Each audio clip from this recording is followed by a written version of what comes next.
everyone, it's Kerri-Ann and I am on a different part of the studio today. So I thought I would do a short video with actually a really strange title.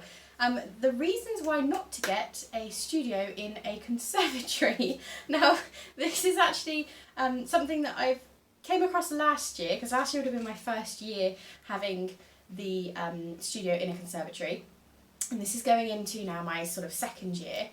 So I had it built in 2018 in August, and it's fantastic. I love it. So don't get me wrong. Although this video will be reasons why not to get a conservatory studio, I do actually love the conservatory studio most of the time. However, the reason why I've just decided to make this video is because I wanted to do some filming of some ideas of projects that I have got for you, but I can't because the sunshine is so bright that it's messing around with the camera, creating shadows.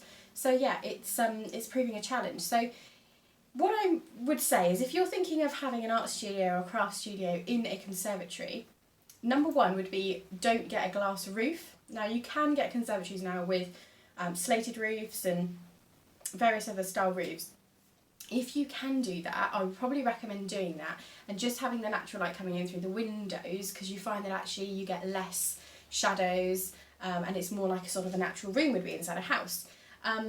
Another thing would be, if you do go ahead and get the conservatory, find someone straight away that can do either UV screening or blinds, because we've had a nightmare trying to find anyone that can do blinds or the UV film onto the conservatory.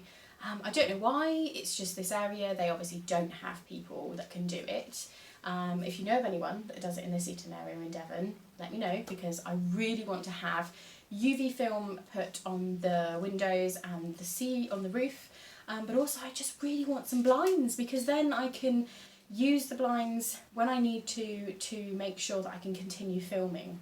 Another thing to consider if you're thinking of getting a studio that's actually a conservatory is whether or not you can get electricity out to your conservatory. I don't have any electricity here in my studio, and that was just because at the time when it was being built, my electrician, who I always use, wasn't able to come and fit it, and it's just been one of those things where he just hasn't come around and done it yet. There's been loads of other jobs that I needed him to do, so he hasn't managed to get in, and it's going to end up being trunking everywhere if I do want electricity, and I haven't even got lighting in this conservatory either. So all of those things, if you're thinking actually I'm going to have a conservatory style studio built, you need to consider all those things. I have actually got like wiring poking out of a wall, you might have noticed on a couple of the videos or photos, but we don't know yet if that's going to be for sockets or lighting, so it's a strange one. So yeah, things to consider, reasons to consider not having your art studio in a conservatory would be things like the lighting, the electricity, whether or not your craft products or your paintings are light fast, because obviously if you are going to have any of your paintings or artwork on display and it's going to be in a conservatory which doesn't have blinds and things like that, then the UV is actually going to damage and fade some of your work. It hasn't happened to me yet in terms of the artwork, because I use light fast equipment, and a lot of my artwork is using paints that are light fast, for example. The prints, so all of the cars you can see here, I've not had any problems with those fading so far. Touch wood, that won't happen this year. The table's plastic, but let's hope it does the same job. So yeah, there are lots of things to consider when you're considering where to put your studio.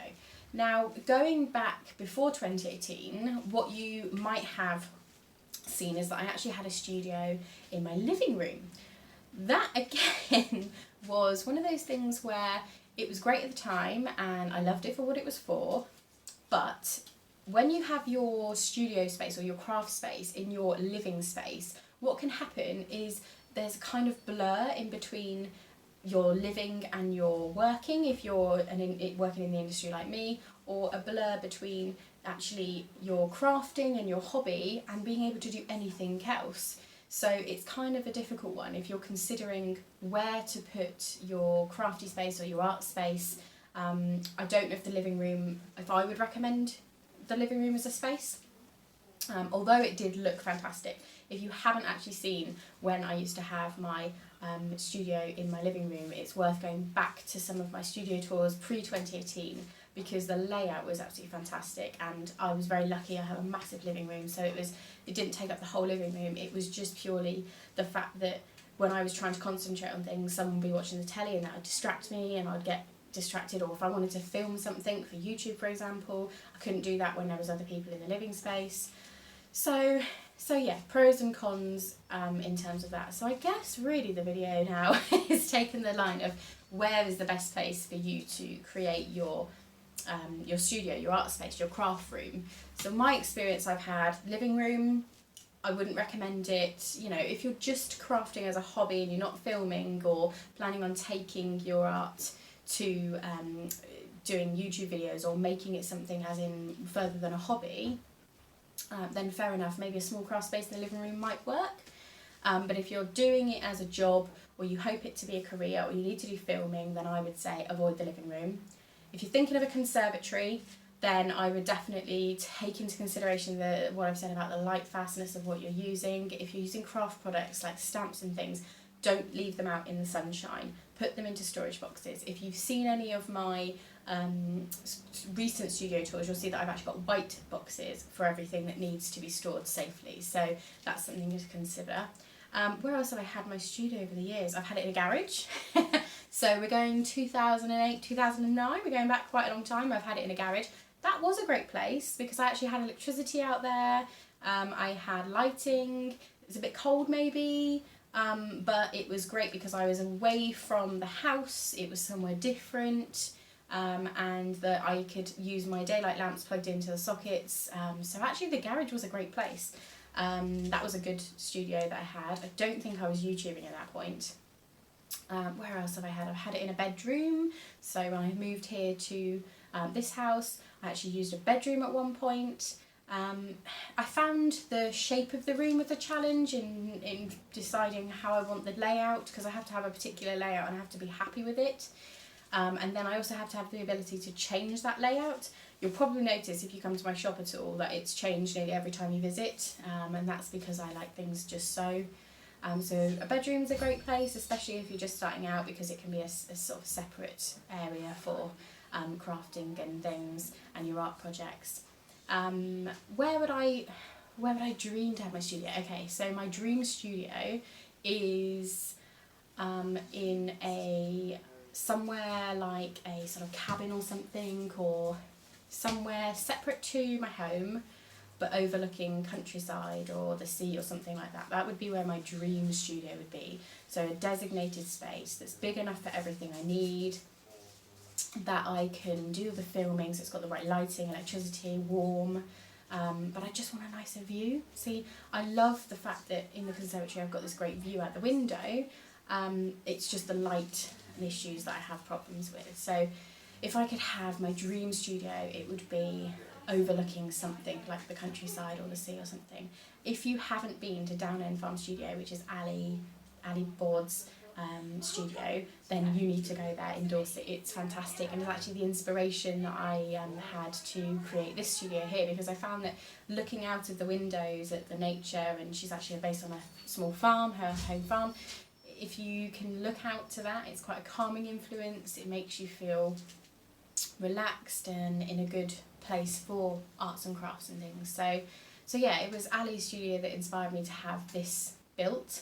But in her studio, she's actually got a roof, so she doesn't have the problem that I have with the light and the issues in that sense. So I've learnt from that. I probably should have had a proper roof rather than a glass roof. But at the time, I didn't think about those sorts of things. I hadn't researched it enough. So hopefully this will help anyone who's considering where to put the studio, or if you're thinking about having one built, take into account those sorts of things. I know lots of you have studios and art spaces in gardens, in sheds, and that works out really well. Just think about the weather, things getting damp, making sure you've got electricity and good lighting, and being outside. Sometimes it can put you off going out there.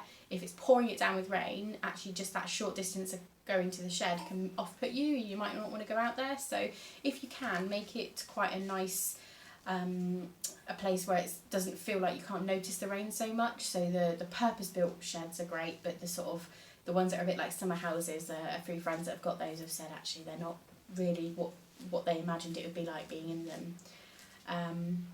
So yeah, hopefully that's given you a few things to consider if you are thinking about what sort of art and craft space that you want that's going to suit you best. So there's lots of pros and cons for different types of art spaces you can create for yourself. But obviously I have learnt one major one for me is sorting out so that the light isn't coming through the ceiling, because it's really frustrating, and I do need to get that sorted. So if you know anyone in the Seaton on Devon area that does blinds for conservatory roofs, then let me know. Please let me know in the comments. And thanks for watching, everyone. I hope this video has been of some use to anyone who's considering where to build their art space, and the pros and cons of having it in different places within your home and having studios and things like that. So have a great weekend and take care.